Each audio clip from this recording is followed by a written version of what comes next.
ఈరోజు రాష్ట్ర ప్రభుత్వం విద్యుత్ అధికారుల చేత అబద్ధాలు చెప్పిస్తూ ఉంది, అవాస్తవమైనటువంటి ప్రకటనలు చేపిస్తూ ఉంది.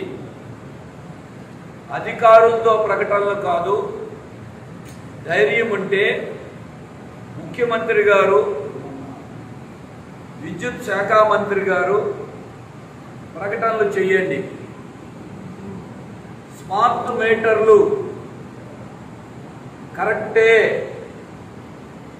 అని ఈరోజు మీరు ధైర్యం ఉంటే ప్రకటన చేయండి. అంతేకాని అధికారుల చేత విద్యుత్ స్మార్ట్ మీటర్ల వల్ల నష్టం లేదు, భారం ఉండదు,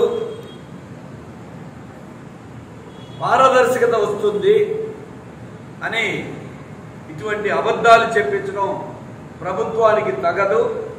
అందుకే ముఖ్యమంత్రి గారికి, ప్రభుత్వానికి స్మార్ట్ మీటర్లు, విద్యుత్ బిల్లుల విషయంలో కొన్ని ప్రశ్నలతో ఈరోజు మేము ఆ ప్రశ్నలు విడుదల చేస్తున్నాం మీ ద్వారా.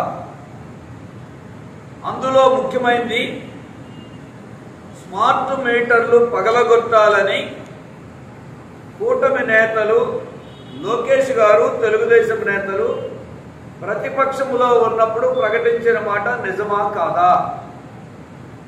ఆ రోజు తప్పైతే స్మార్ట్ మీటర్లు ఇవాళ ఎలా ఒప్పైంది?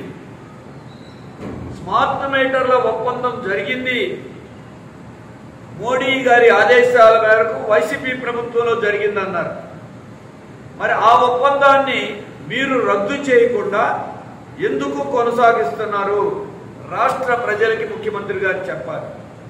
స్మార్ట్ మీటర్ల ఒప్పందాలు అక్రమాలు, అవినీతిమయమని టీడీపీ నేత సోమిరెడ్డి చంద్రమోహన్ రెడ్డి గారు హైకోర్టులో పిల్లేశారు, ఇంకా నడుస్తోంది. తప్పని కోర్టులో మీరే పిల్లు వేసి మీరే ఈరోజు బిగించడం ఇది ఎలా సమంజసం? మేము ఛార్జీలు పెంచాం, భారాలు వెయ్యం, ఛార్జీలు తగ్గిస్తాం అని కూటమి ఎన్నికలలో మేనిఫెస్టోలో పెట్టారు. గత ప్రభుత్వం బాధుడే బాధుడు అన్నారు. ఇప్పుడేమైంది? ఉమ్మడి బాధుడు, కూటమి బాధుడు.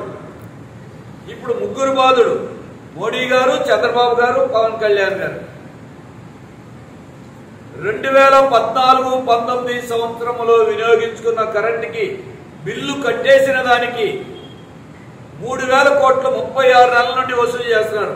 కూటమి ప్రభుత్వంలో కూడా అది కొనసాగింది. ఇది నిజమా కాదా చెప్పండి. మనందరి బిల్లుల్లో వస్తున్నాయి. 36వ నెల కూడా మనం కిందటి నెలలో ఈ నెల బిల్లుల్లో వచ్చింది. మనకి